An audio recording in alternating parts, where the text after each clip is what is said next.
Bom, gente, para quem não sabe, meu nome é Neia Nascimento, eu sou assessora de casamento e hoje eu vou falar de como escolher as músicas para o seu casamento.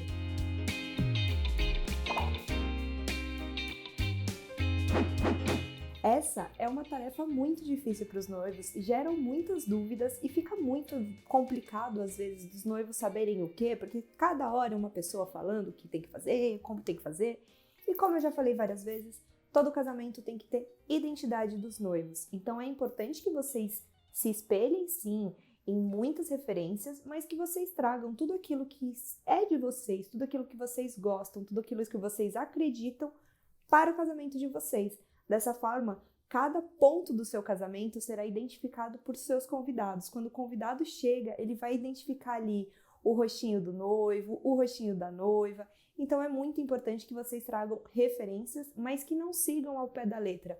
Que vocês sempre incluam ali a identidade de cada casal. E para começar as dicas, eu vou falar sobre quais são as músicas que vocês devem escolher para a parte da cerimônia. Essa, na verdade, é a parte mais fácil de se explicar, não de se escolher.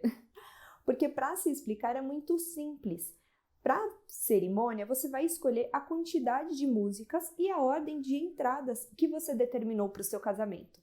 Então, por exemplo, já falei em outros vídeos sobre a ordem de entrada de cortejo de cerimônia, mas eu vou repetir. Por exemplo, num casamento mais tradicional, a gente tem a entrada do noivo, a entrada dos pais e padrinhos, a entrada de crianças ou floristas, a entrada da noiva, entrada de alianças, a bênção das alianças. Depois a gente tem a parte dos cumprimentos, saída dos pais e padrinhos e saída dos noivos. Só que já foram 9 músicas que vocês vão escolher e dentro dessas 9 músicas vocês vão adaptar ali um pouquinho ao gosto de vocês e também a realidade do espaço em que vocês vão casar. Então, resumidamente, para a parte da cerimônia, quantas músicas vocês devem escolher, a quantidade de entradas que vocês pretendem ter. Lembrem-se de um ponto importante. Quanto mais música você inclui, mais tempo a sua cerimônia tem. Então, se vocês são aqueles casais mais práticos que não querem um tempo de cerimônia muito extenso, pense que quanto mais entradas você tem, mais tempo isso leva. Então, levem em consideração antes de fazer essas escolhas, ok? Outro ponto muito necessário para a gente fazer a determinação das músicas da cerimônia é vocês sempre levarem em consideração a formação que vocês escolheram. Então, se vocês têm voz e violão, se vocês têm uma orquestra somente instrumental, se você tem um coral de vozes, se você tem só o DJ, não importa, mas você sempre tem que levar em consideração aquilo que você já tem para o seu casamento. Considere quais são os itens que você tem contratado para essa festa antes de fazer a escolha das músicas.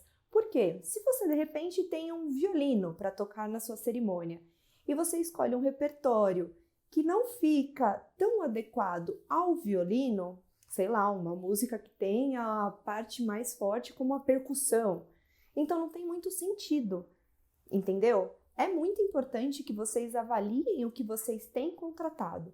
E para isso é muito fácil, vocês podem levar as suas referências para o músico ou para a equipe que vocês contrataram e com essas referências, cada empresa vai também auxiliar vocês a fazer a escolha de repertório que seja mais assertivo. Então, pensa nas músicas que vocês gostam, mas levem em consideração toda essa equipe que você já contratou, certo? Outro ponto bastante importante na hora da gente fazer a escolha das músicas da cerimônia é vocês pensarem em uma ordem crescente, vamos dizer assim. Porque de nada adianta vocês colocarem uma música super estourada para a entrada dos pais e padrinhos e uma música muito caidinha para a noiva. Não tem sentido.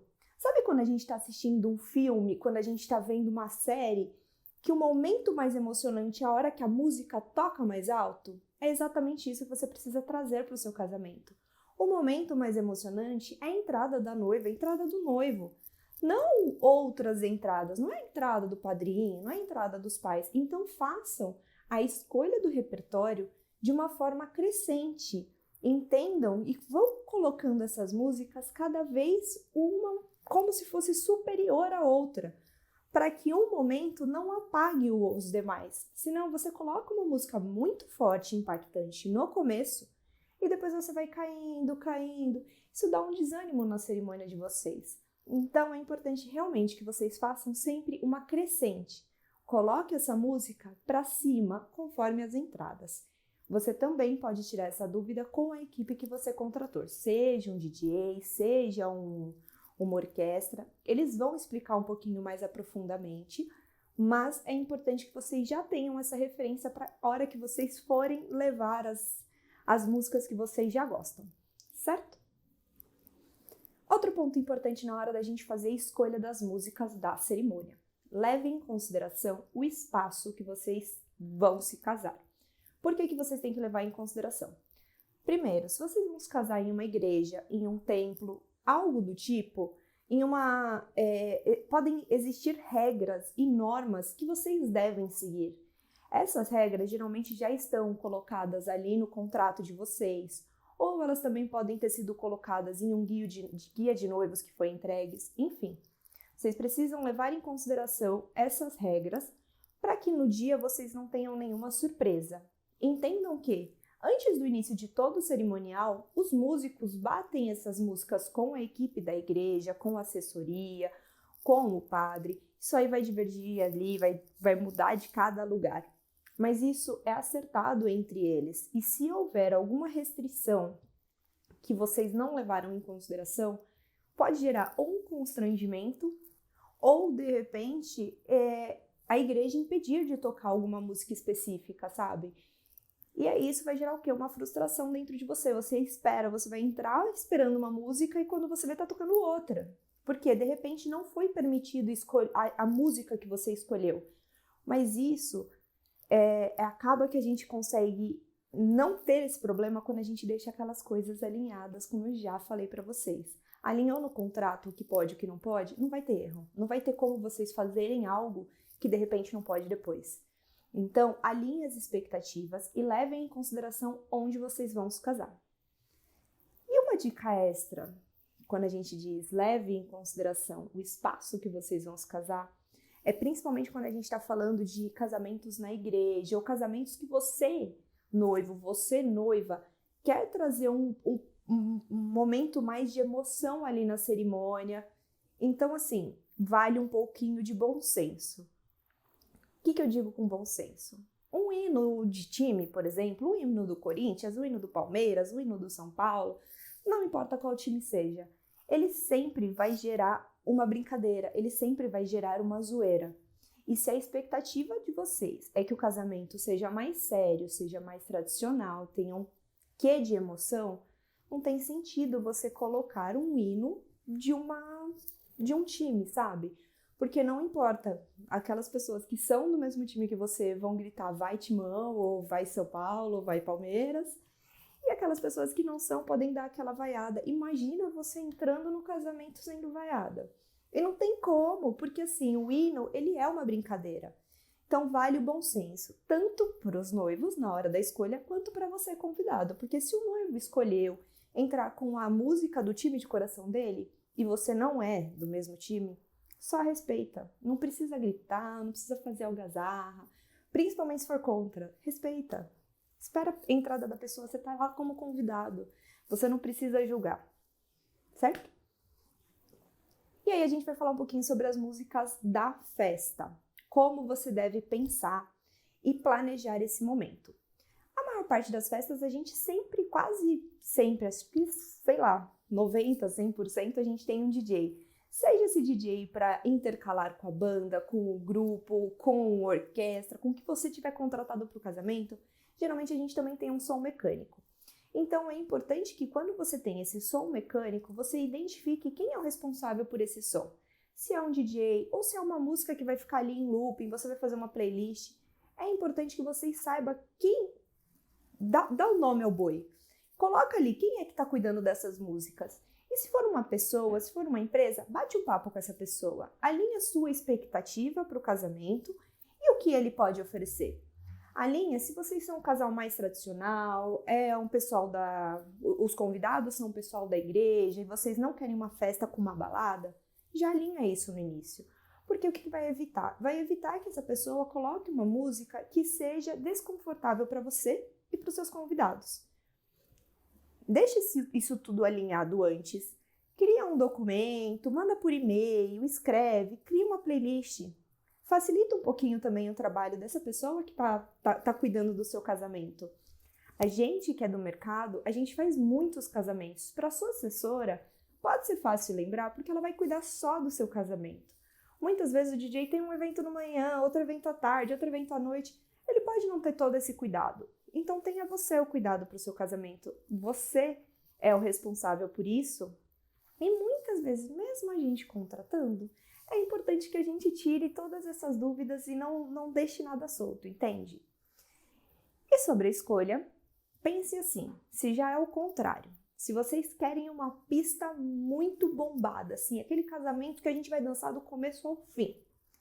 É essa a expectativa do casamento? O que eu sempre sugiro? É uma indicação, nunca é uma regra, lembre-se disso. Sugiro que vocês deem o mínimo possível de restrição para o seu DJ ou para a sua banda. Porque como funciona? Tanto para o DJ quanto para a banda, quem estiver tocando ali no casamento de vocês, eles vão sentir um pouquinho o público para eles saberem que tipo de música funciona, que tipo de música funciona. Porque a mesma música que funciona para minha galera, para os meus amigos, pode não funcionar para o seu. Minha galera, meus amigos gostam de rock, a sua galera, seus amigos gostam de funk. E uma coisa pode não funcionar no casamento do outro. Então, quanto mais restrições eu passo para essa equipe, quanto eu falo, olha, não pode tocar isso, não pode tocar funk, não pode tocar forró, não pode tocar sertanejo, não pode falar... Eu dou 3, 4 tipos de estilos musicais que ele pode tocar, ele não tem muito para onde correr. Se ele sente que a pista tá baixando e que a gente ainda tá no meio da festa, no começo da festa, ele não tem nem mais o que inventar. Como que essa pessoa vai fazer alguma coisa para animar a sua festa? Então, é importante que você entenda, quanto mais restrições você oferece, você pede para esse profissional, mais difícil fica para ele movimentar a pista de vocês e sentir um pouco o clima do casamento. Então, quanto menos restrições, melhor. Claro que não precisa colocar no seu casamento aquilo que você abomina. Odeio, sei lá, acho que o funk, que é uma das coisas que as pessoas falam muito. Nossa, odeio funk. Então não põe. Ah, mas não gosto muito de sertanejo, não é uma coisa que eu costumo ouvir, mas a galera que eu ando gosta, né? Aí eu vou pôr. Ceda um pouquinho. Entenda que você está fazendo uma festa não só para você, mas para os seus convidados.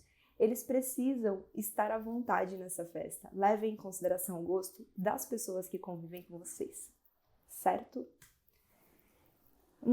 Próximo ponto, eu fiz uma colinha, então às vezes eu bato o olho para lembrar sobre excessos.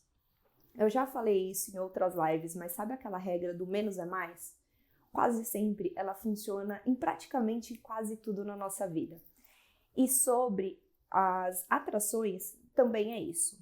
Muitas vezes eu vejo casais que eles querem que a pista seja tão animada que eles fazem o quê? Eles contratam um excesso de atrações. Então eles contratam uma banda, contratam um grupo de pagode, contratam um robô, contrata tambor de LED, contrata tanta coisa, mas tanta coisa, que a gente não tem tempo. Que os noivos, eles acabam emendando uma atração em cima da outra. E o que acontece? O convidado, para ele tá ali no samba, vamos supor, ele tá ali super animado e de repente parou o samba. Aí tem aquele intervalo para a gente poder fazer a troca. No que tem esse intervalo, o convidado já dá uma murchada. Se a gente faz isso muitas vezes, a gente chama de corte de pista. Se a gente corta a sua pista muitas vezes, acaba ficando cansativo para o convidado. E entenda, quando você coloca muitas atrações, pode ser que isso se torne cansativo até para vocês, noivos. Porque parece que vocês não têm um momento ali de paz, um momento para vocês curtirem, descansarem. Parece que não tem. Então, é super importante que vocês façam atrações, sim.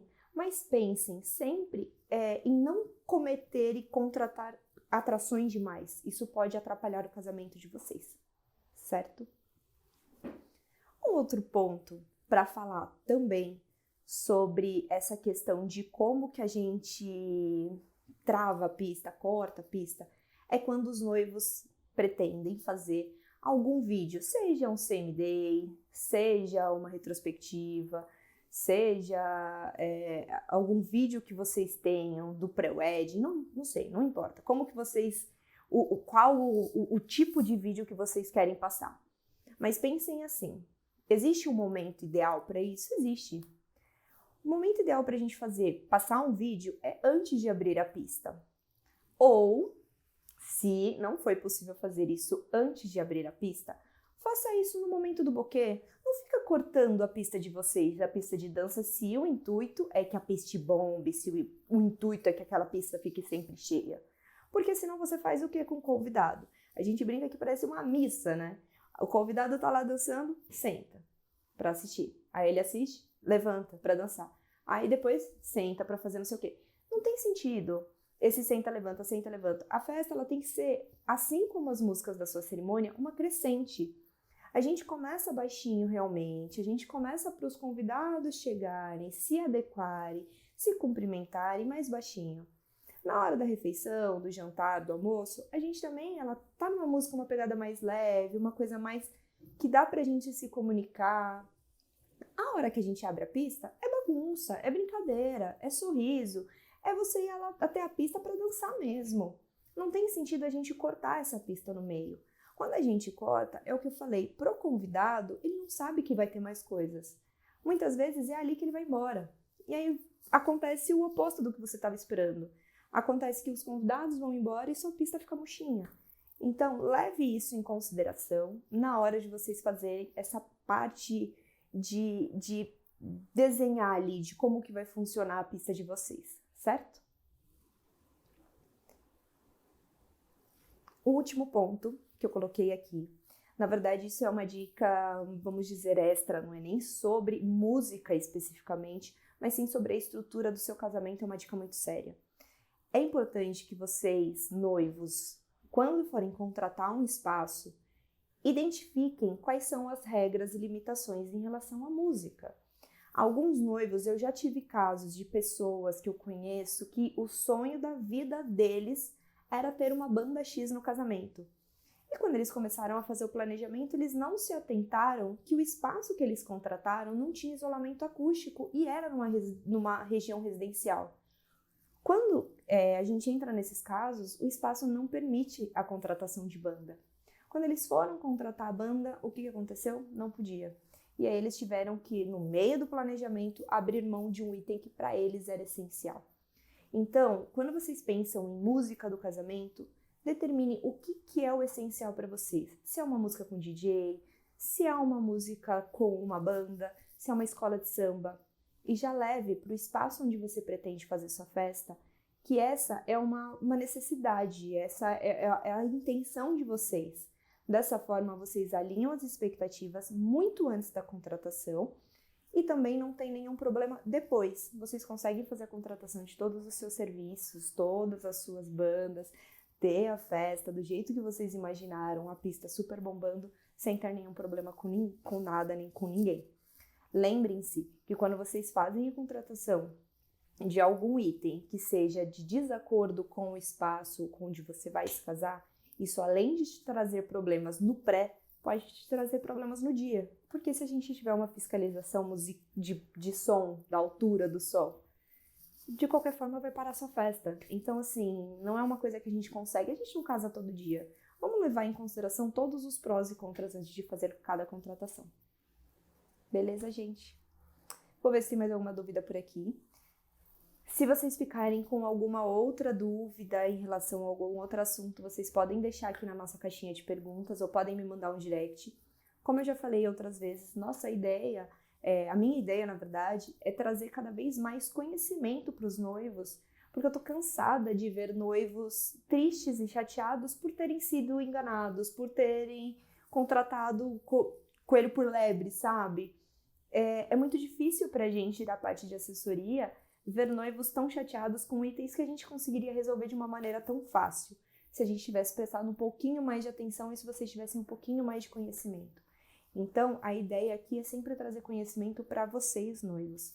Se tiver qualquer dúvida, pode deixar aqui para mim, que com certeza eu vou criar um conteúdo para sanar essa sua dúvida, que muitas vezes é de outras pessoas, certo? Então, gente, agradeço a presença de todos vocês. Fico muito feliz quando vocês estão por aqui. E eu vou deixar essa live salva. Provavelmente essa semana a gente já publique lá no canal do YouTube. O que vocês precisarem, podem contar comigo. Um beijão. Tchau, tchau.